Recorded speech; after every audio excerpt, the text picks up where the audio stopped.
Oh my god. So these are the blue. This is the Blue Rider. Yeah, I can sit here. We all sit together. No, you need to sit on the thing as well. That's why we're cramming in each other. So these are this book Look is. how educated we look here, all holding books and stuff. Well, you're holding a joint. Technically, I am. Mentally, I'm holding a book. Yeah.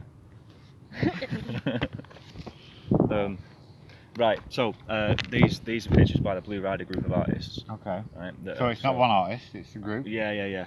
They're around in Germany just before the First World War. Wow. So what's that? 1917. That's sort of 1911. 1911. Yeah. Look at that. And so the main. Oh wow! Look at that. On that. Yeah. Look at all the dissonance in there. Look at all the cognitive dissonance. A little puppy. That's Kandinsky. Right. He's one of the. Oh, is he one of them? Look at the man playing the flute. Yeah. Or a kind of a what's it called? It can be anything you want it to be. Didgeridoo. And then look at all the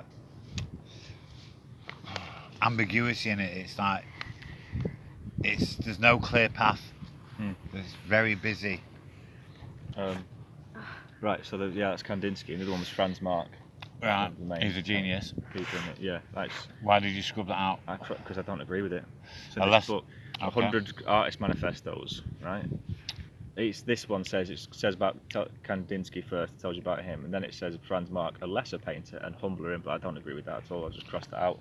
Good, I'm glad. And put genius. Vito, that shows the mark of who you are. You've crossed it out when you've put in what you believe it to be. Yeah. Franz Marc. May I have that book back for a second? No. I'm going to take a picture of the fact that it's Just say no to Vito.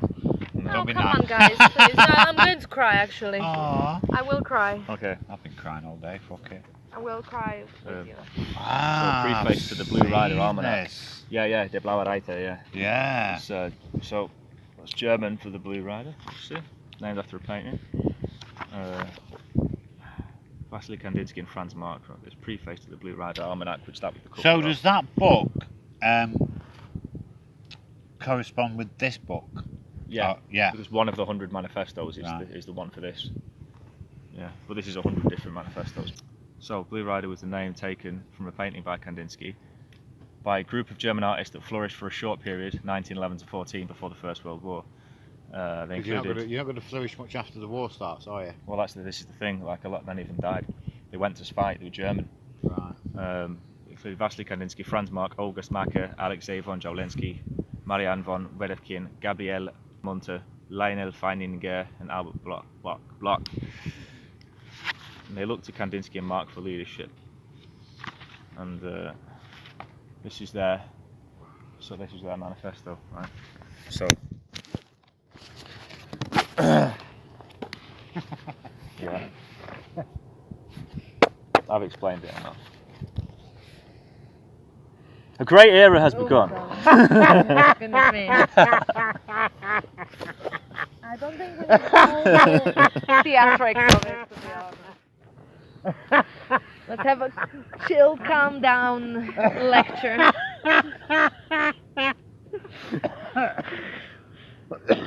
Excuse me. Yeah, that was a violent lecture. That's it. That's the whole thing. See you next week. It's 5 words. Done. Great. Done. It felt like. Yeah. The spiritual awakening, the increasing tendency to regain lost balance, the inevitable necessity of spiritual plantings, the unfolding of the first blossom. We are standing at the threshold of one of the great epochs that mankind has ever experienced, the epoch of great spirituality. In the 19th century just ended, this is from 1912, the 19th century just ended when there appeared to be the most thoroughgoing flourishing, the great victory of the material. The first new elements of a spiritual atmosphere were formed almost unnoticed. They will give and have given the necessary nourishment for the flourishing of the spiritual. They will give and have given the necessary nourishment for the flourishing of the spiritual. Art, literature, even exact science are in various stages of change in this new era. They will all be overcome by it. Our first and most important aim is to reflect phenomena in the field of art that are directly connected with this change and the essential facts that shed light on these phenomena in other fields of spiritual life. Therefore, the reader will find works in our volumes that in this respect show an inner relationship, although they may appear unrelated on the surface. We are considering or making notes not of work that has a certain established orthodox external form, which usually is all there is, but of work that has an inner life connected with the great change. It is only natural that we want not death but life.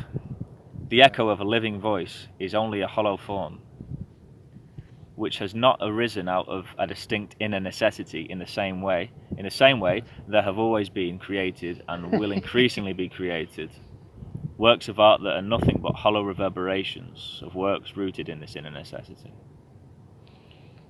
They are hollow, loitering lies that pollute the spiritual air and lead wavering spirits astray.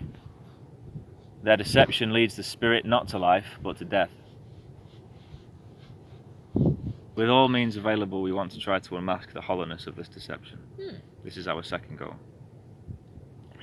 That sounds pretty difficult to achieve. It is only natural that in questions of art, the artist is called upon to speak first. Therefore, the contributors to our volumes will be primarily artists. Now they have the opportunity to say openly what previously they had to hide. Uh-oh. Danger. Can I just draw on some of the first thing you said? Yeah. Hey, the last thing you said then about the artist sometimes talking for his own artwork, in kind of, I think that's encapsulated what you said. Wasn't it that the artist needs to be consulted first when it Well, comes yeah, to yeah, the meaning yeah. of the art? So with that in mind, with one of the paintings I've done at home, I was saying to Dylan, I've done a lovely painting, and at first said I'd like to come around and get your opinion on it. And I was like, no, actually, I don't want your opinion. I'd love to hear what you see in my painting, because it changes the entire thing. I don't want to hear. Why would I want someone's opinion on my work? That makes me very egotistical and weak.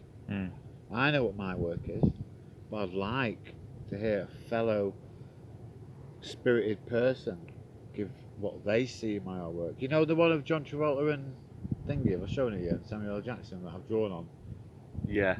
Right, well, there's a lot more to it than meets the eye of it, because there's a lot in there. But one day, I'll like to talk you through what I see in it, and then I'd love your, not your opinion, I'd like to see what you see in it. I'd love, because it's fucking beautiful, and that resonates with the last statement there, in my opinion, for my life. And yeah, so the first bit about spiritual awakening. So if you look at history, and that's all we've got to look back on as a tangible reality, pretty much. After and before great times of change, i.e. war, i.e. COVID, i.e. Putin, i.e. all these things, before, during and after will become the spiritual, creative, ephemeral side of life, which you can't teach from a book.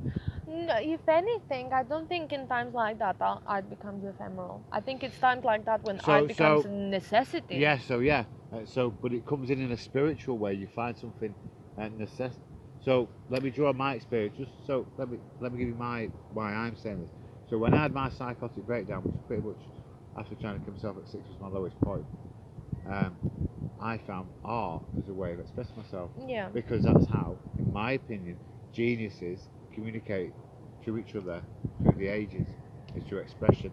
And if you can create expression and live by your own expression and stand by it, then the wars, the propaganda, the tyranny and stuff, it will still exist, but you can rise above it, just be a better person.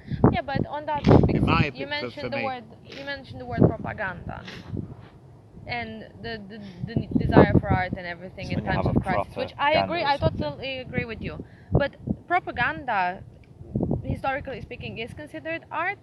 Yeah, exactly. So, exactly. I think so there's that's different where sides of this art in time of crisis. Of course. Well, so for me, that's where the ephemeral spirit of art comes in. Because yeah. You can say something like Hitler hates Jews. You can read that and you can believe it, or you could see the picture you've just shown me there of Kandinsky. That could be propaganda, but in a different way. But who knows? But we don't know, do we? But we do know because one has more ephemeral spirit in, and one is leading to tyranny and propaganda. I mean, That's arguably, what we know. all art has some sort of propaganda, Yeah. but it can be an art message. Why do you think rather I'm an than- artist? So I can fucking get all my secret messages you- out. I'm gonna fuck you all see, up. I everyone hate is everyone, mate. And myself more. Passing on That's why propaganda. I'm out of here. Thank you.